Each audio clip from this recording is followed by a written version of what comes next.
Bonjour à tous, bienvenue pour cette session sur les Web Dev Tools pour cette année, parce que ça va continuer à évoluer l'année prochaine. Donc, qui je suis? Je m'appelle Jean-François Garot, je suis développeur chez Lucas, donc c'est un petit éditeur qui fait des applis de gestion pour poser les congés, etc. Très sympa. Et accessoirement, je suis aussi organisateur du GDG Nantes. Donc le GDG, c'est Google Developer Group, c'est une autre communauté de développeurs, mais à Nantes. Et je fais partie des organisateurs du DevFest Nantes. Aujourd'hui, j'ai un objectif. C'est quoi? C'est ça. On va essayer de débugger un peu cette application. C'est quoi ce truc? C'est une appli que j'ai codée justement pour le DevFest, qui est un jeu.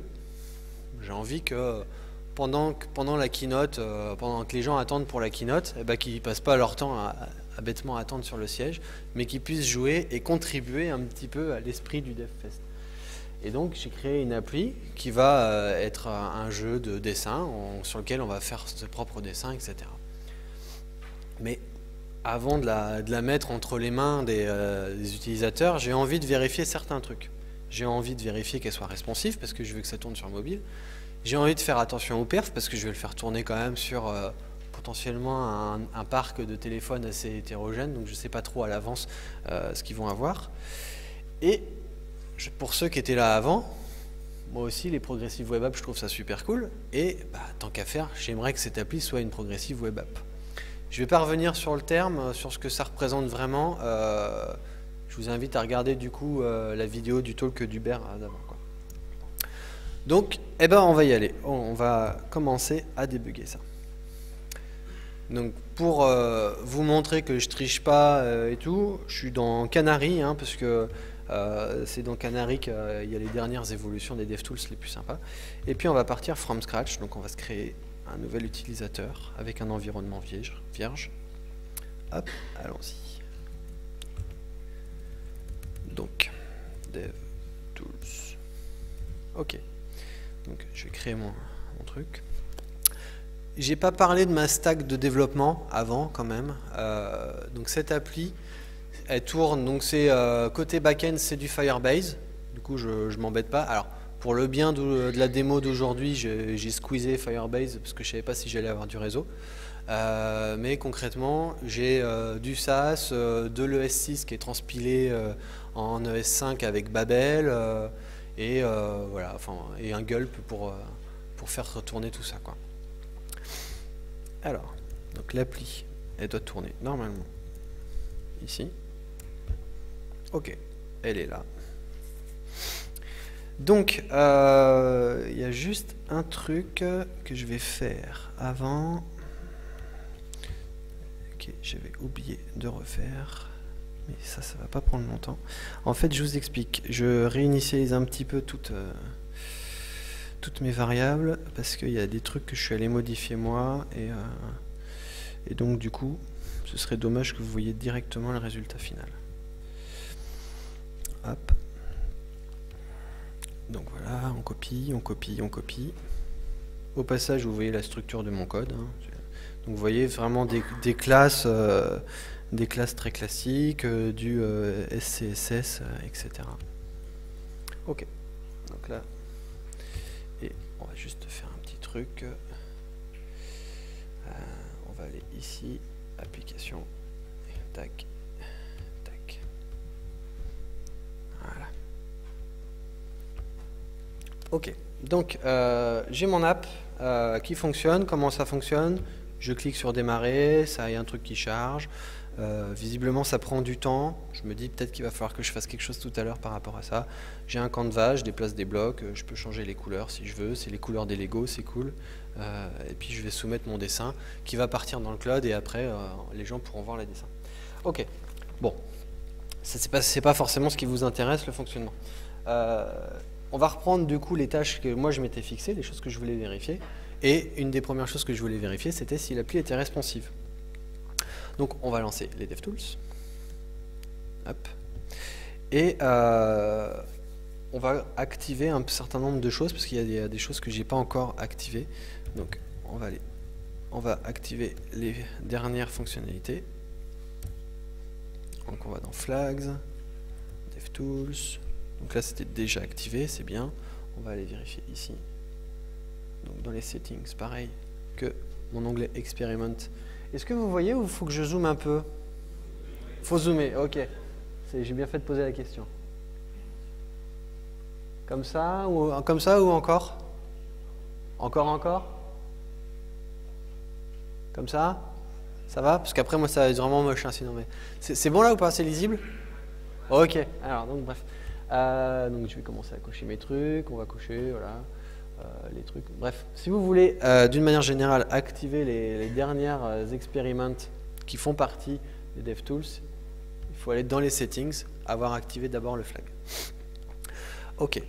Un autre truc aussi, avant de commencer à débugger, moi j'aime bien utiliser Sublime, Visual Studio Code pour coder. De plus en plus on voit les IDE, ils sont dans un thème noir, etc. J'aimerais bien potentiellement que mes DevTools aussi ils le soient. Et il se trouve que on va pouvoir le changer. Et il y a un autre truc qui est sympa aussi qui a été rajouté il n'y a pas très longtemps dans les DevTools, c'est la ligne de commande. On va pouvoir avoir des raccourcis clavier, donc je fais CTRL-SHIFT-P. Et là je vais avoir accès à l'ensemble des fonctionnalités des DevTools. Donc par exemple je vais switcher thème noir. Ça y est, je viens de passer sur le thème noir. Donc ça c'est cool. Maintenant, revenons à nos moutons et avec le côté responsive. Pour aller dans le côté responsive, je pense que là je vous apprends rien de neuf pour l'instant. Il suffit d'aller ici. Cliquez sur le bouton, on passe en mode. On se retrouve dans un mode responsive qui ressemble beaucoup à ce qui existe sur le mode responsive de Firefox. Sauf que, bon, c'est bien pour tester mes media queries, etc. Je peux rentrer des unités si je veux. Mais j'aimerais bien tester des gabarits. Par exemple, moi j'ai un S5, j'ai envie de voir, hop, sur un S5 ce que ça donne. J'ai envie de voir ce que ça donne sur un Nexus 5X. Là, en plus, il commence à m'afficher des petites barres. Etc. Donc je vais pouvoir finalement, en switchant, tester mon gabarit sur différentes choses. Donc on peut aller l'iPad, l'iPhone, et on peut en rajouter. Truc qui est sympa quand on est sur le Nexus 5X, c'est valable que pour lui, c'est que très souvent, quand on pense responsive, ok, on a potentiellement utilisé ça, mais on oublie souvent un truc qui est la barre d'URL. Et donc quand vous êtes sur ce gabarit-là, en fait, les Chrome, ils ont rajouté un truc. On va pouvoir aller avoir carrément la navigation bar pour vérifier que ça tient toujours, voire même, on va pouvoir aussi avoir avec le clavier. Comme ça, on va vraiment aller loin dans le test du comportement qu'on va pouvoir avoir dans notre mobile. Et donc c'est plutôt sympa. Alors là, moi ça m'intéresse pas ça, c'est pas ça que j'ai envie de tester. Mais globalement c'est plutôt cool. Autre truc que je trouve intéressant, c'est je vais afficher les media queries. Parce que j'ai utilisé un framework qui s'appelle Get Material Design Lite, qui a sûrement des breakpoints. Moi j'ai les miens. J'aimerais voir en fait comment mon appli elle se comporte par rapport à ces breakpoints. Plutôt que de m'amuser à glisser, je sais pas trop, je vais directement aller voir ces breakpoints. Donc là je les ai affichés. On voit en fait les tailles et on va pouvoir cliquer du coup pour aller vérifier. Alors c'est où? Non, ça va être par là. Non, ça marche pas. Effet démo. Et ouais, non, ça dit responsive, voilà. C'est ça. Et donc là du coup je me retrouve à switcher rapidement directement entre les règles de mes media query.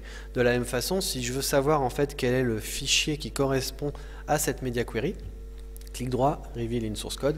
Et qu'est-ce qu'on voit là? On voit donc le fichier qui correspond à cette media query. Et ce qui est encore plus intéressant et encore plus cool, c'est que ça ne pointe pas vers le CSS, mais ça pointe vers mon fichier à moi, qui est phone.scss. Donc c'est encore mieux, parce que finalement, ce qui m'intéresse, c'est pas de savoir le résultat minifié, moi j'ai envie de savoir dans mon code, quoi. Et ça, c'est lié grâce au source mapping, en fait. De base, maintenant, c'est géré automatiquement, on n'a plus rien à activer, quoi. Il suffit qu'on génère un source map, et les DevTools savent faire le job, quoi. Ok, donc ça c'est plutôt pas mal. Maintenant j'aimerais commencer à travailler un peu sur le style graphique de mon app. Il y a des trucs qui me conviennent, d'autres qui me conviennent pas, il y a des choses que je trouve pas forcément cool. Bon, donc on va faire un truc par exemple, On va se mettre là, et puis j'aimerais tester à base de l'Orepipsum un petit peu, enfin ou un équivalent, si ça se comporte bien si je mets du texte. Alors je peux aller ici, clic droit, etc., faire de l'ajout.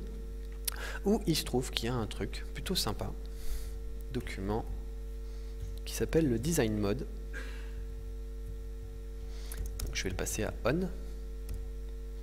Et là, quand je suis en Design Mode, pas en responsive, mais comme ça, et que je clique, en fait, je peux éditer directement mon texte.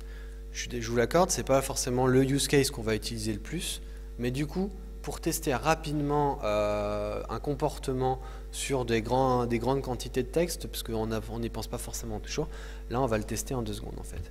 Puis si je repasse en off, j'ai beau cliquer, taper du code, il ne se passe plus rien. Ok. Donc, on était toujours au niveau de ce style. Et comme je vous le disais, on voit donc le SCSS. Donc, je vais me positionner sur Hello Message. On voit mon style qui part là. Ça me pointe vers le SCSS, c'est cool. Bon, on va éditer. Bon, ça, on sait faire. Jusque-là, JF, tu nous apprends pas grand-chose.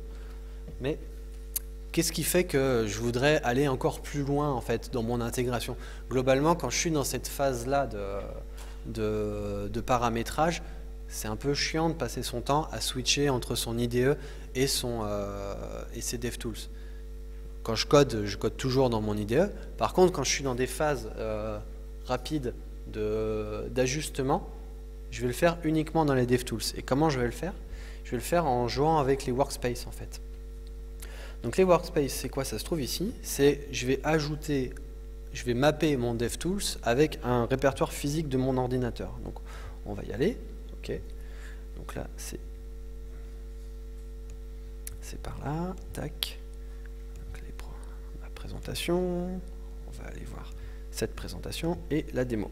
Ok. On voit là il y a une petite barre qui est apparue. Il me demande est-ce que tu es d'accord pour faire le mapping? Je lui dis oui bien sûr parce que c'est ce que je veux faire là. Ok, c'est bien. Maintenant, j'ai fait la première étape. J'ai déclaré qu'il y avait un projet qui est lié. Il faut que je fasse mon lien physique. Comment je vais faire? Je vais aller voir un petit peu ce qui se passe dans les sources. Et là, je vois démo. C'est le fameux répertoire que j'ai ajouté. Et si je vais voir mon SCSS, là, phone, et que je fais clic droit, j'ai un map to network resource. Il comprend que du coup le fichier phone SCSS qui était dans mon répertoire physique va être mappé avec celui-là. Ce qui fait que maintenant, à titre d'exemple, si je prends lui, donc c'est le fameux fichier, qu'on se retrouve, donc je vais vous montrer à côté ici, donc le fichier final, c'est celui-là. On va se placer toujours sur le même truc là que je bougeais, donc c'était Hello Message, voilà, Center là. Pour l'instant, je l'avais édité juste dans les DevTools, mais je ne l'avais pas édité, enfin dans la partie là, mais je ne l'avais pas encore édité de façon différente. Donc je vais le faire ici. On va faire Flex End. Alors Flex Start pour que vous le voyez bouger. Je vais sauvegarder. Je vous rappelle, hein, j'ai mon gulp qui tourne. On voit bien que ça a été pris en compte. Et si je vais voir ici, Flex Start, ça a bien changé. Donc là, depuis les DevTools, je viens de modifier mon code source. Et puis après, bon, bah, le boulot du build rafraîchit mon truc. Ok, c'est cool. Mais c'est chiant, je suis encore obligé d'aller dans l'onglet source alors que moi j'étais en train de travailler dans l'onglet éléments. Et bien il y a un nouveau truc. Quick Source. Quick Source en fait c'est un raccourci. C'est un raccourci vers du coup l'onglet source depuis le panel éléments. Et là ça va commencer à prendre du sens parce que quand je vais cliquer sur Flex Start, vous avez vu en bas, automatiquement, il m'a placé directement au bon endroit et il référence bien mon code SCSS. Là, je suis vraiment dans un éditeur, je pourrais éventuellement déclarer des variables SAS, etc. Et si je fais ma modif ici, donc si je le remets en center, parce que finalement c'est moche à gauche, tout ça, ça a bien édité, etc. Et là, je commence à avoir un workflow de travail qui est assez agréable. D'accord, quand je vais continuer des grosses phases de dev, des grosses features, je vais rester dans mon IDE. Mais là, par contre, vu que j'avais des petits ajustements à faire, c'était plutôt pas mal. Et puis tant qu'on est dans les ajustements, il y a un truc que j'aimerais bien faire, que j'ai oublié de faire, c'est là cette image, j'aimerais bien lui mettre une petite box shadow. Je trouve que ça peut être joli éventuellement.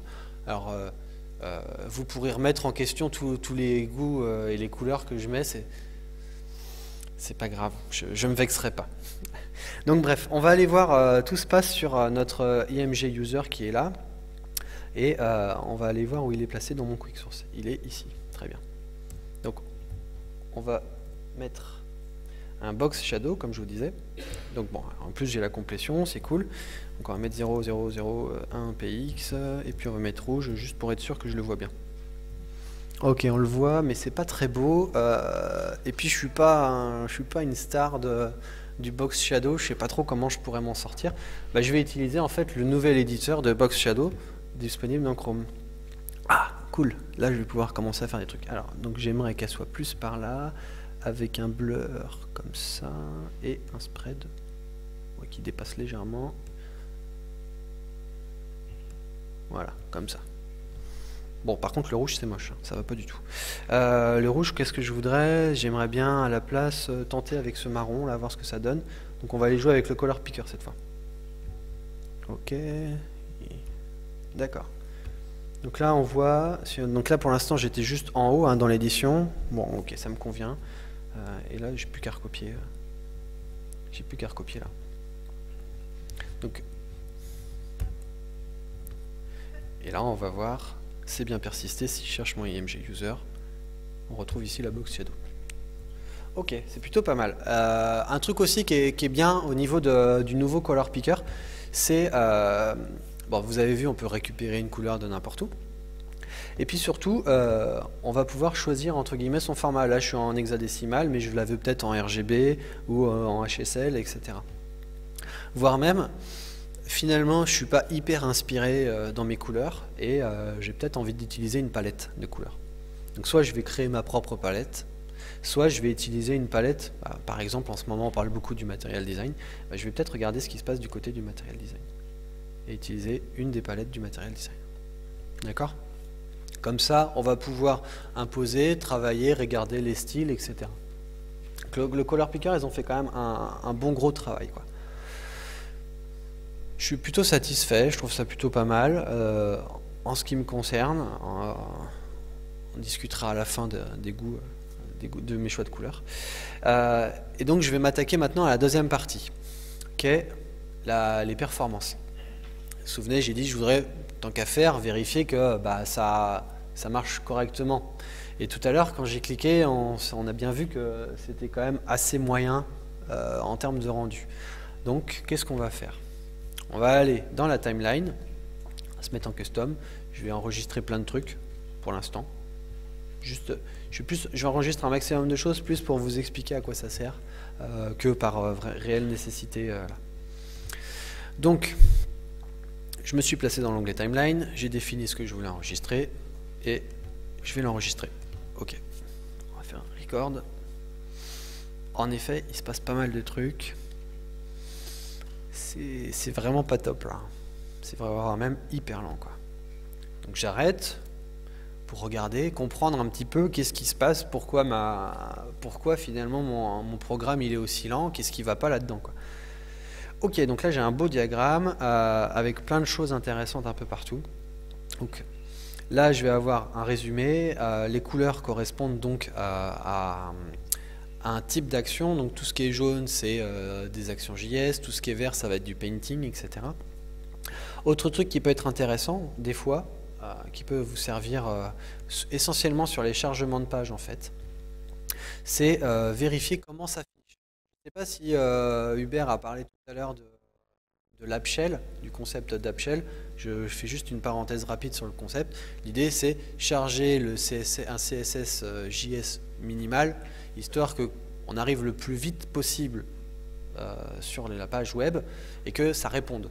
Après tout le reste, ça va être chargé potentiellement après. Donc quand on est sur nos réseaux, on peut avoir envie de simuler le réseau, etc.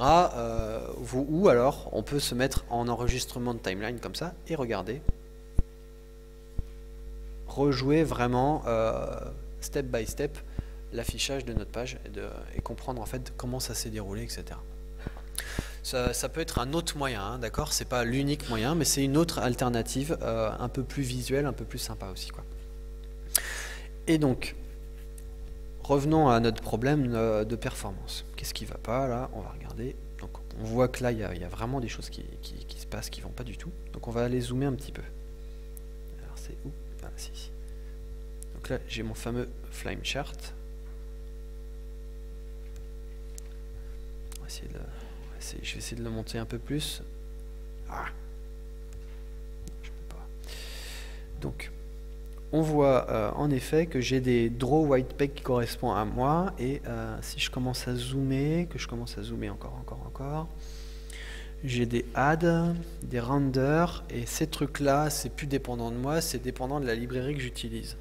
Et puis surtout, alors là je vais essayer d'aller un peu plus bas, mais si on va un peu plus bas là-dedans, on va se retrouver, en fait on va se rendre compte qu'on a des rendus Canva à chaque fois. En gros, j'ai fait un très mauvais postulat, c'est de se dire que chacun de mes petits points là, eh ben, à chaque fois que je l'ajoute, je fais un draw complet de mon Canva.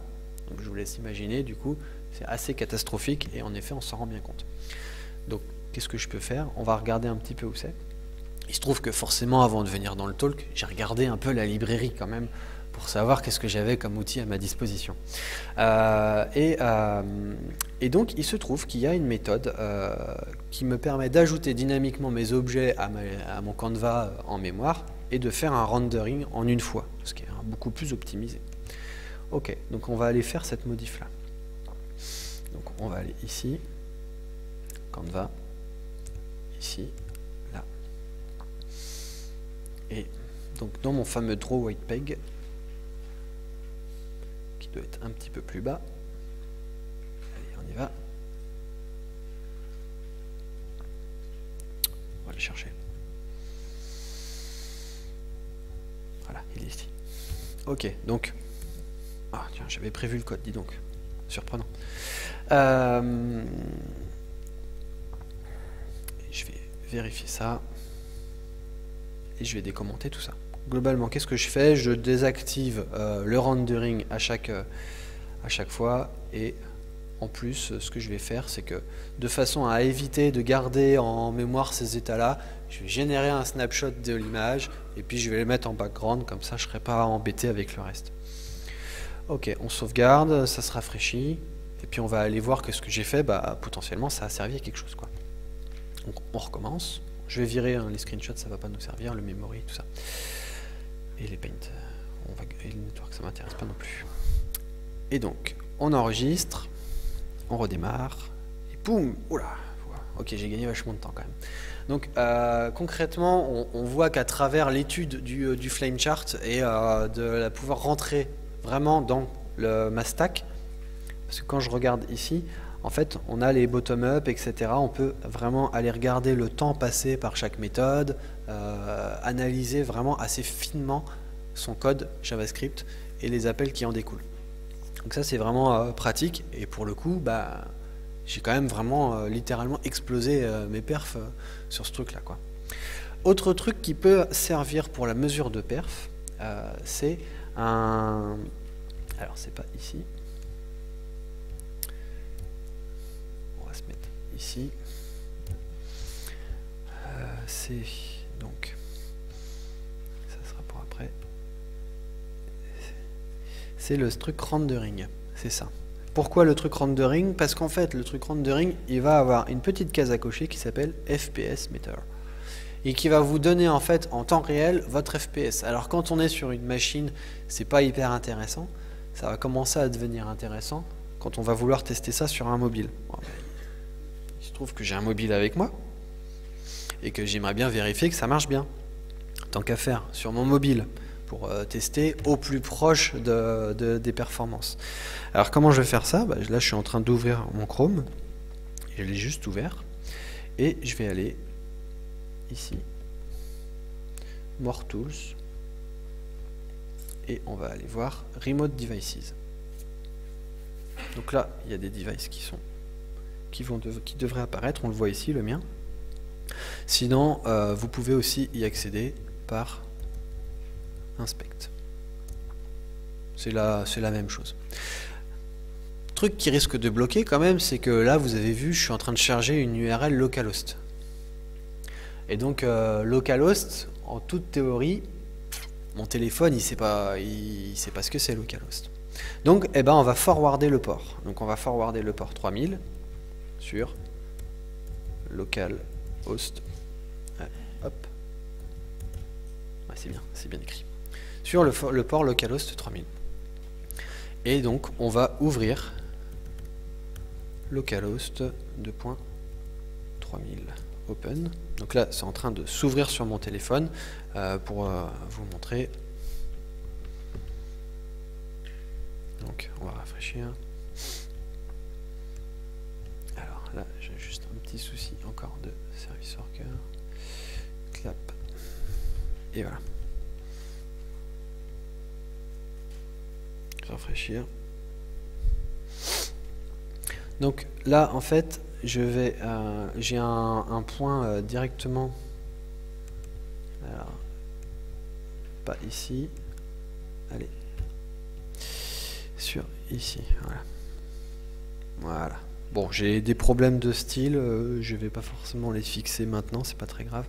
Mais globalement, je suis en train de faire du remote debugging, exactement le même debugging, mais du coup sur mon smartphone directement. Et si je me retrouve à nouveau à avoir mon rendering, je vais avoir mon FPS meter qui s'affiche sur mon téléphone. Donc là, dès que je vais faire des actions, si vous allez voir, je scroll. Alors attendez. Voilà, j'ai vraiment le même rendu qui se passe à la fois à l'écran et sur mon téléphone. Donc très pratique du coup quand on veut tester, qu'on veut aller vraiment plus loin. Et ça peut marcher aussi pour tout ce qui est appli hybride. Donc ça c'est plutôt pas mal comme fonctionnalité. Très bien. Je pense que là je me suis occupé de la partie responsive. Je me suis occupé d'une partie perf qui marche plutôt pas mal. Maintenant, on va regarder un petit peu d'autres trucs qui peuvent nous intéresser aussi des fois, à savoir la consommation. La consommation sur la bande passante. Parce que potentiellement, on aura hébergé notre application sur un serveur cloud et on va avoir envie de faire gaffe à la consommation de bande passante qu'on a, etc. Donc, par défaut, ici, si je rafraîchis, il va m'enregistrer tout ce qui se passe. Donc, on va rafraîchir et paf. Il m'a tout mis. Donc là, j'étais en cache, donc on va retirer le cache. On va rafraîchir. OK. Qu'est-ce qui est intéressant de voir là-dedans, c'est les chiffres qui sont en bas, certains des chiffres. On voit là, j'ai transféré 1,4 mégas, ça s'est fini en 600 millisecondes. Le DOM était prêt au bout de 400 et le load à 400 millisecondes après, 461. Et le reste après, c'est tout ce qui est chargement annexe, asynchrone, etc. OK, mais ça prend aussi en compte tout. C'est-à-dire les CDN, les choses comme ça. Moi, ce qui va m'intéresser, c'est uniquement ce qui est disponible sur localhost. Bon, là, pour le coup, pour le bien de la démo, j'ai tout hébergé pour être sûr que ça passe et que j'ai pas de problème de offline. Donc, forcément, c'est le même poids. Mais idéalement, du coup, vous allez pouvoir avoir un grain plus fin et constater votre consommation, etc. De la même façon, vous avez un certain nombre de colonnes ici, que vous pouvez afficher, le protocole, le schéma, le domaine. Ça, c'est autant de choses que vous allez pouvoir utiliser pour requêter et aller de façon fine dans votre analyse de vos perfs réseau.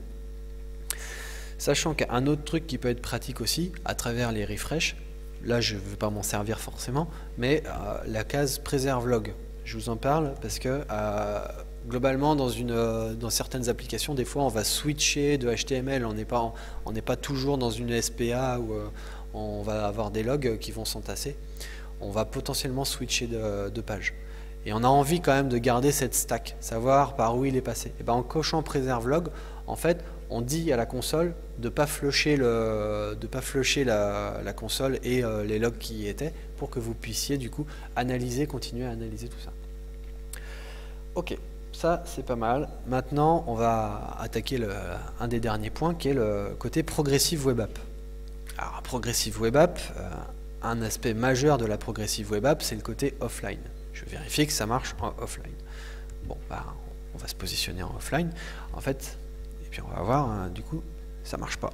En effet, j'ai pas encore activé. Alors je peux jouer avec le dinosaure si j'ai envie, mais bon, c'est pas l'objectif. Là, on n'est pas là pour jouer. Qu'est-ce qu'il faut faire? Bah, il faut que j'active donc mon service worker. Alors, il se trouve que je sais exactement où activer mon service worker. C'est ici.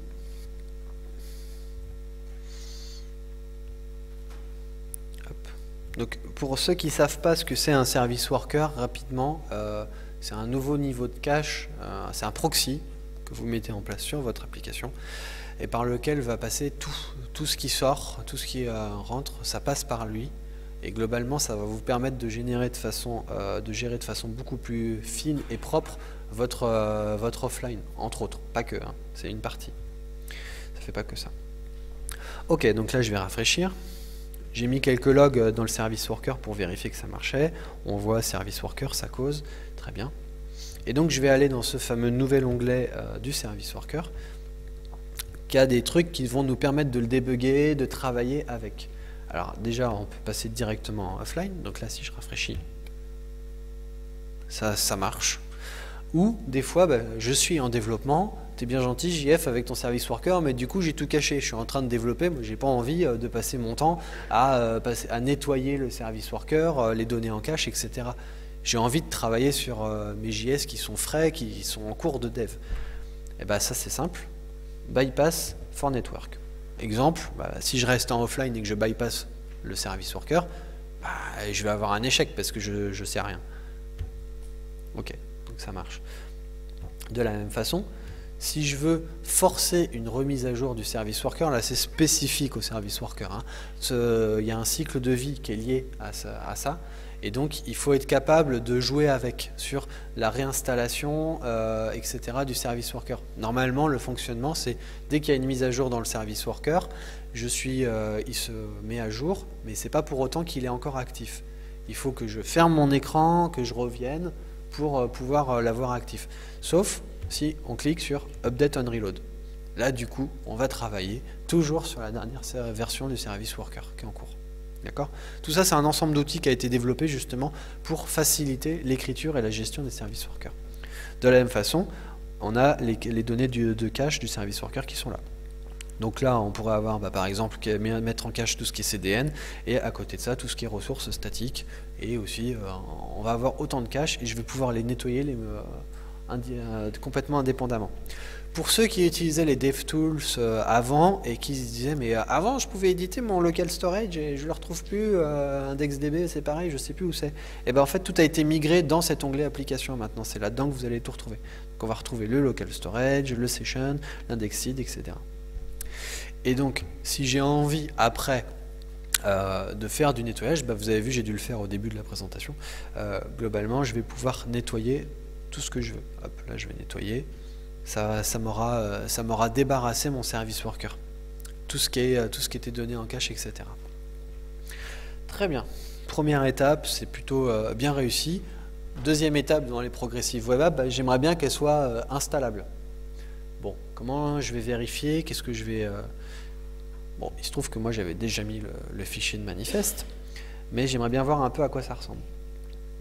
Donc on voit ici en fait le rendu finalement de mon fichier de manifeste, quelles sont les données interprétées et quelles sont les données contenues dans mon manifeste graphiquement. Et surtout, je vais pouvoir tester un truc pas mal, c'est je vais pouvoir tester l'ajout. Alors oui, c'est qu'il faut que je rafraîchisse mon service worker, voilà. Et là on voit ajouter, très bien. Là dans Chrome, ça va me l'ajouter à mes applis Chrome, mais si je le faisais sur mon smartphone, ça m'ajouterait un raccourci. Donc là, si je vais voir application, on voit ici les Gonari, donc on voit l'appli que je viens d'installer. D'accord? Et donc sur mon smartphone, si je fais la même chose sur le smartphone, ça va me proposer de l'installer. Donc là, j'ai pu globalement vérifier, mettre à dispo une Progressive Web App, et je suis plutôt content de moi, quoi. J'ai rempli mon contrat initial. Maintenant, je me dis, bon, c'était cool, mais il y a peut-être d'autres trucs que j'aurais envie de vous montrer aussi, qui sont un peu plus désordonnés et pour autant qui peuvent vous servir. Donc, on va faire un premier truc, c'est qui n'a pas essayé de taper dans cette console régulièrement et puis qui a voulu taper des fonctions, mais que c'est vraiment chiant d'avoir à écrire une fonction comme ça. Return, tout sur la même ligne, c'est vraiment pas pratique. En plus, faut pas que je me rate, donc là, et puis comme ça. Ok, bon, ça on connaît, et c'est pas hyper pratique à écrire. Et là, il se trouve que depuis les dernières versions de Chrome, donc c'est pas encore dispo en stable, mais c'est dispo sur Canary. Alors, on va refaire la même chose, sauf que je vais le faire comme si moi j'écrivais du code. Ah, je peux continuer.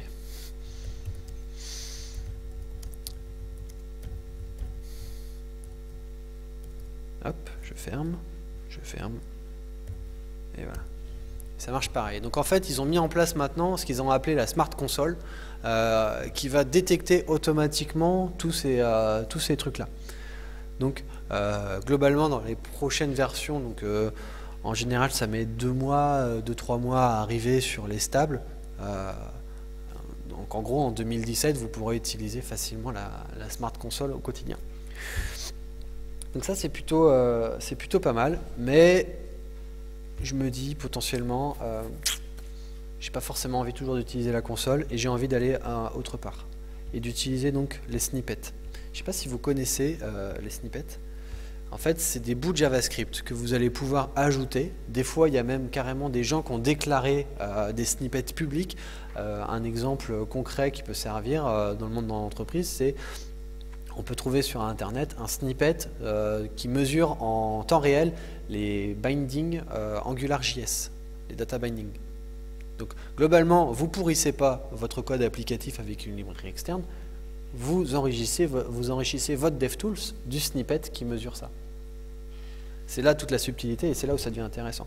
Et ce qui est cool en fait avec la snippet, c'est que ma snippet, donc on va pouvoir écrire du code, c'est du code dans notre navigateur, donc des fois quand j'ai envie de tester un truc de S6, etc., plutôt que d'aller dans un JSBin, un CodePen ou des trucs comme ça, je vais me retrouver finalement dans une snippet. Donc je vous l'ai dit, on est dans le S6, alors je vais plutôt faire des lettres parce que je crois qu'après je vais les relancer et ça va poser problème. Donc moi, je n'ai pas encore beaucoup travaillé avec la transformation des arrays. J'ai envie de faire un essai un petit peu et avant de l'intégrer dans mon app. Donc, je veux juste vérifier un fonctionnement. Ok, donc on va déclarer une array avec un test 1. Hop, voilà, on va faire un test 2. Donc, tac, 2. Et puis on va faire un test 3. Ok. Test 2.3. Mince. Voilà. C'est bien. Ensuite, on va regarder un peu, on va avoir un résultat. Très bien. Donc, en gros, je me dis, j'aimerais tester la fonctionnalité de map un petit peu, parce que je ne suis pas trop sûr de moi, j'aimerais comprendre un peu comment ça fonctionne. Donc, allez, hop, on va faire array.map. Donc, de mon élément, et puis on va faire une function qui return.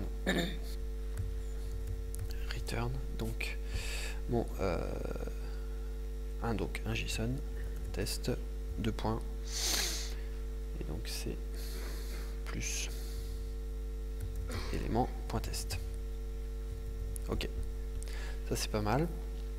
Maintenant j'aimerais l'afficher. Alors un console.log ça va pas être cool en fait, c'est pas forcément hyper pratique et il se trouve qu'il y a d'autres types de consoles en fait. Console.table par exemple. Je sais pas si vous le connaissiez. En tout cas, il va être fort pratique pour vérifier en fait vérifier mon truc. Donc, on va faire hop et résulte. Ok, je sauvegarde et je vais jouer. On va nettoyer et on va jouer ma snippet. Ok, et donc là on voit en fait que le console.table, en plus il m'affiche comme devrait s'afficher finalement un array comme on aurait envie de le voir, quoi. Donc c'est assez pratique. De la même façon, il y a un autre truc qui s'appelle console.time qui peut servir. Par exemple, je ne sais pas du tout combien de temps ça a pris. et je veux faire des petits tests de perf internes juste pour moi en log. Je suis en mode debug, là je vais juste vérifier. Donc, test.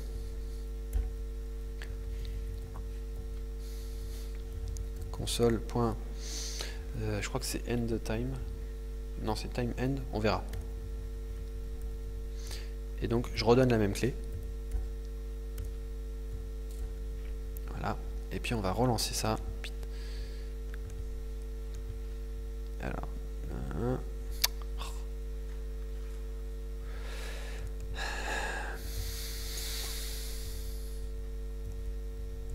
Et forcément, on exécute ça dans la... dans la console. Donc, ok. Il faudrait que je nettoie mes objets avant. Et on voit test de... donc ça a pris 2,475 millisecondes à s'exécuter. Ok, donc c'est bien, c'est une autre unité de mesure, un autre truc, un autre outil qu'on a à notre disposition qu'on va pouvoir utiliser pour continuer à aller dans ce sens-là. Et puis il y a un autre truc aussi qui m'embête moi quand je fais du code, c'est d'avoir mon débugage et ma stack d'appels qui est pourri littéralement par les librairies en fait. Quand je suis en train de débugger mon code, je m'en fous en fait de savoir que ça passe par tous les scopes, que c'est en train de passer par du binding que je sais pas trop où, etc. Bon, comment on va pouvoir remédier à ça? Par exemple, si on prend cette brique-là, le Hello Message, je sais qu'il va se cacher à un moment quand je vais cliquer sur le bouton, mais j'ai un peu la flemme de rechercher dans mon code, je ne sais pas précisément où. Donc je vais mettre un breakpoint dessus, sur Attribute Modification, parce que je me souviens quand même que je mettais un hidden. Et puis, on va voir au final où est-ce qu'il me met mon point d'arrêt. Ah, le point d'arrêt, il est ici. Ok, très bien. Et qu'est-ce qui m'embête en fait, c'est que là, on voit j'ai utilisé Rx pour faire un peu de réactive, mais en fait, ça m'intéresse pas de connaître de savoir par où il passe dans Rx. Donc, du coup, je vais faire clic droit et je vais lui demander de blackboxer mon script. Résultat, voilà, pour l'instant, il fait rien, c'est normal. Alors, attendez, je vais cacher le rendering. Hop, FPS meter. Voilà. Et là, du coup, ça réaffiche toujours le même node.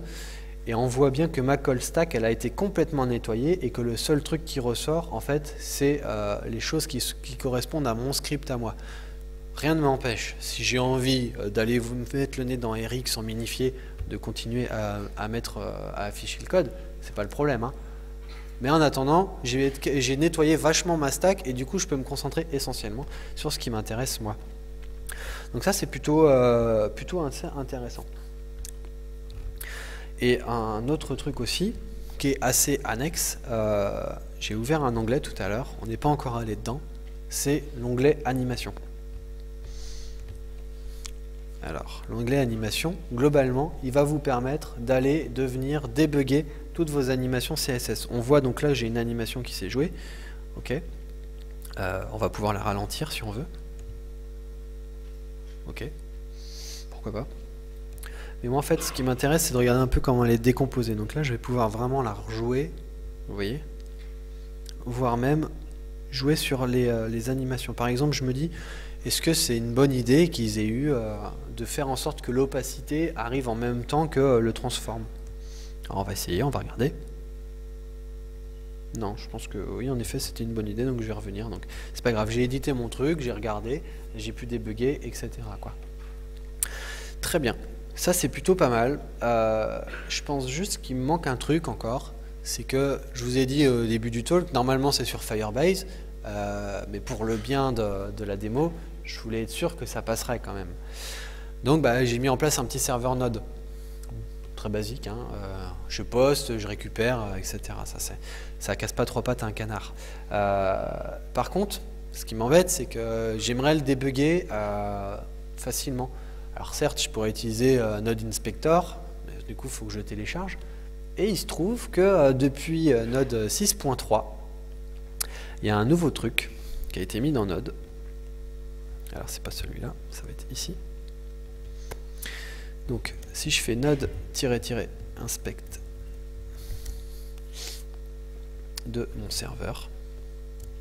Alors là, j'ai un joli petit lien ici. Je vais copier-coller.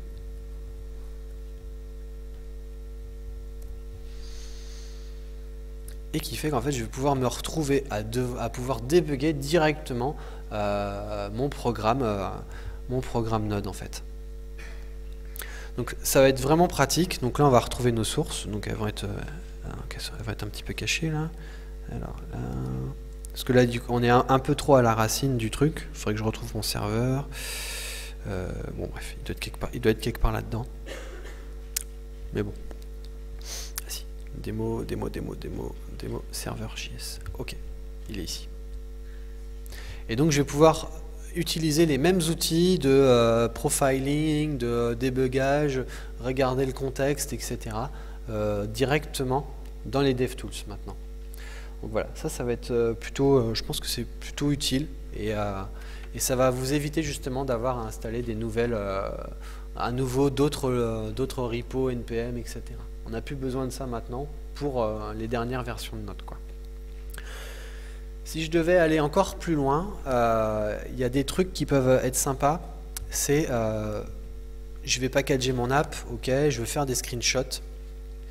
Et en fait, j'ai pas forcément à disposition ce qu'il faut pour le faire, le screenshot. Donc, on va utiliser les device frames déjà, qui vont me représenter ça. Et surtout, je vais pouvoir faire à la fin un screenshot. Donc là, je suis en train de faire un screenshot qui va correspondre. Donc, on voit qu'il y a un gros problème de responsive. Il faudra que je regarde. Mais globalement, on va pouvoir générer après directement, proprement, des screenshots pour iOS, pour les mobiles, etc. J'ai plutôt pas mal complété mon offre. J'ai débugué, j'ai avancé pas mal. Maintenant, si vous voulez aller encore plus loin, il faut regarder aussi d'autres outils. C'est pas les DevTools de Chrome, c'est cool. Mais ce qui se passe côté Firefox aussi, c'est vraiment pas mal. En fait, ils ont un débugage des animations qui est plus poussé que celui de Chrome. Et aussi, ils ont lancé un nouveau projet, debugger.html, qui est une sorte de remplaçant de Firebug, entre guillemets, et qui va s'interfacer et qui va vous permettre de mixer à la fois la puissance des DevTools de Chrome et la puissance des travaux qu'ils ont pu faire Firefox sur leur ergonomie, etc.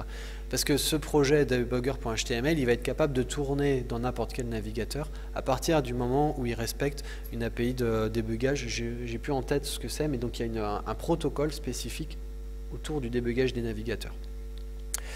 Et derniers projets qui sont intéressants à connaître et à utiliser, Speedtest, toujours, Yahoo Slow, et quand vous faites des progressive web apps, Lighthouse. Lighthouse, c'est une extension Chrome que vous allez, Chrome Firefox que vous allez lancer, qui va travailler votre site, vérifier tout l'aspect network, responsive, etc.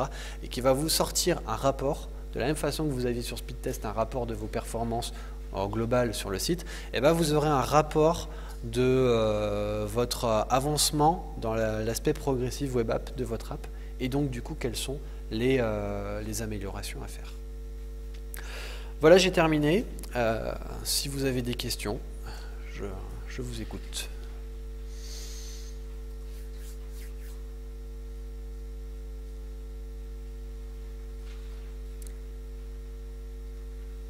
Ok, super. Merci beaucoup.